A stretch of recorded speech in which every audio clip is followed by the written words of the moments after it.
A rosa, ela faz parte da família olfativa oriental e floral, porque se vocês verem no desenho que eu coloquei para vocês, essa mandala, essa roda, as famílias, elas muitas vezes são interligadas.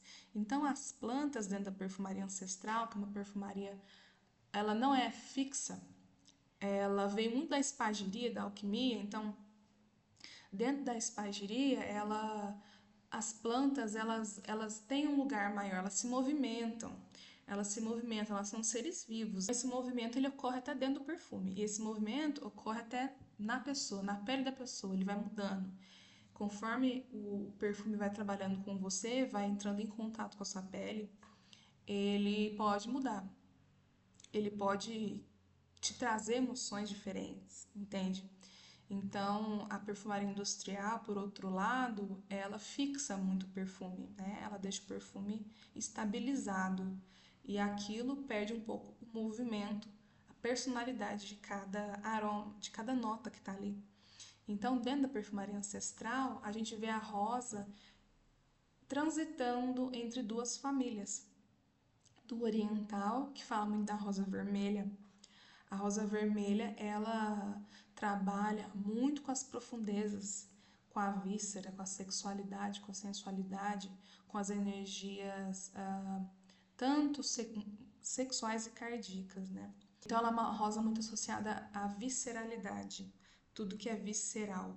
Se você tiver a oportunidade de prestar atenção quando você cheira uma rosa, principalmente a rosa vermelha, às vezes você vai sentir um cheiro de suor ali, porque tem um componente químico que é o mesmo que existe também no suor humano.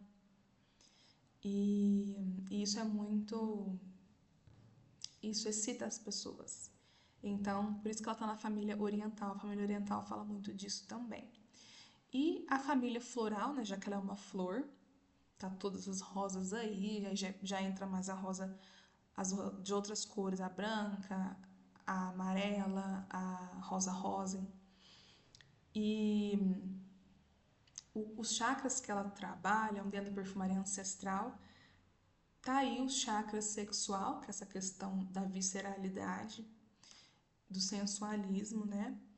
E o chakra cardíaco também, porque as rosas elas são muito usadas na abertura do cardíaco, principalmente a rosa branca. Muitas vezes a pessoa precisa de uma rosa branca para trabalhar mágoas no cardíaco e outras coisas, né? Só que ela não está preparada para isso.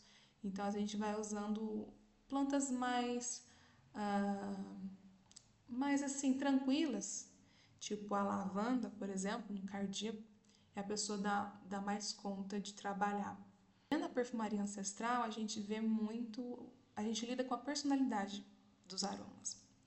E as rosas, elas falam muito do potencial da pessoa. Na verdade, assim, se você for ler, você vai ouvir falar do poder pessoal, não potencial. Só que, como eu trabalho com astrosofia também, o poder, ele é uma energia mais densa. Então, eu prefiro falar e ensinar sobre o potencial, viver o seu potencial. Viver o seu potencial tem muito a ver com você se expressar de uma forma mais gentil no mundo, tanto para si quanto para outras pessoas. Então, para mim, as rosas elas relembram, elas trabalham com o nosso potencial. Elas têm essa energia do potencial dentro delas, do sensualismo também, que é uma parte da nossa rede eletromagnética, da nossa Kundalini, que tem muito a ver com o se gostar, né? De como do nosso amor próprio, da nossa autoestima. E é uma planta de personalidade muito forte, de uma personalidade potente, selvagem, feminina. Por isso que também ela está associada aos cultos de deusas primárias, de deusas muito fortes, de deusas da guerra e do amor. E essa deusa que eu coloquei para vocês, que para mim representa muito a personalidade de toda a miríade das rosas, não só da rosa vermelha, mas de todas elas, que é a Inanna, ou Ishtar, né? Uma das deusas primárias da Mesopotâmia, onde ali o feminino ele era a base de toda uma sociedade. ele era equilibrado com o masculino. A Rosa ela fala muito disso também. Ela fala muito do equilíbrio entre o feminino e o masculino. Ela fala da integração dos opostos dentro da alquimia, né? Trazendo aqui para vocês o que é isso. Primeiro que a alquimia ela é uma ciência muito antiga também, vinda também ali da parte do Oriente Médio. Alguns dizem que veio do Egito através de Hermes, né? E, e ela fala muito do desenvolvimento do ser humano, da transmutação do ser humano de um ser denso para um ser sutil.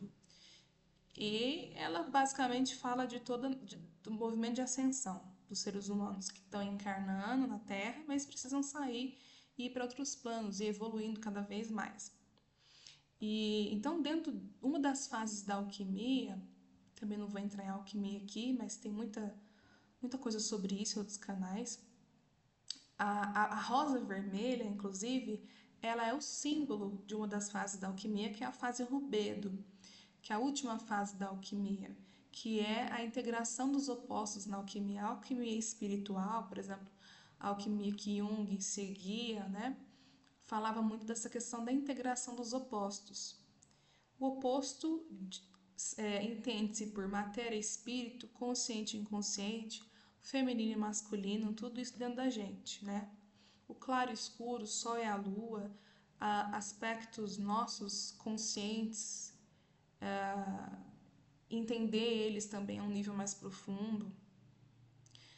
E ela era a própria fase quando os seres chegavam a esse entendimento de uma questão sobre si, ou até de uma. Na parte da alquimia prática, né? De fazer um novo produto e tal. Então a rosa vermelha é como se fosse o ápice de algo que a gente precisou transmutar e resolver. Então, eu coloquei para vocês essa imagem do casal alquímico, que é a união alquímica entre o feminino e o masculino. Quando eles se encontram em cooperação e não em conflito, é quando o ser se torna inteiro. Então, a rosa, ela traz a inteireza. Ela veio ali desde. A ideia toda é como viver a totalidade sendo um humano. E segundo esses seres divinos, né, esses seres espirituais avançados, a totalidade nossa, ela é conseguida muito através de você viver o amor incondicional. E é um amor difícil, já que ele é um amor elevado, né? E eu entendo, assim, quando a gente começa a vivenciar esse tipo de amor, a gente tá fazendo grandes transmutações dentro da nossa alma. E essa é a ideia principal da alquimia. Então, ela vem de uma linhagem, essa é uma sabedoria espiritual que foi materializada na Terra e foi andando através das tradições filosóficas, ocultistas e esotéricas do mundo, principalmente com o feminino, né? Muitas tradições da deusa que traziam essa sabedoria mais pura do que era isso. Só que usar a rosa, ter em contato com essa planta, você entra em contato com toda essa linhagem, com toda essa sabedoria. Esse é o ponto. Esse é o ponto que eu queria trazer para vocês, tá?